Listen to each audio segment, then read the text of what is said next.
You'll find the headlight control switch left of the steering column on the instrument panel. Turn the control to the first position for parking lights. Turn to the second position for headlights. You can also turn the control to the auto position. In this position, the headlights will turn on or off automatically based on the surrounding light levels. The dimmer control switch controls your instrument panel lights. With the parking lights or headlights on, or with the switch in the auto position, rotate the dimmer control for the interior lights to increase the brightness of the instrument panel lights.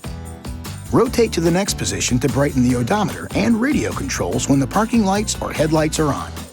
Rotate to the last position to turn on the interior lights. If your vehicle is equipped with a touchscreen, the dimming is programmable through the Uconnect system. To activate the front fog lights, turn on the parking lights, low-beam headlights, or put the switch in the auto position. Then, push in the headlight switch control. Push the headlight switch control a second time to turn the fog lights off. This video is not intended to take the place of your owner's manual. For complete details and other important safety information, please see your owner's information.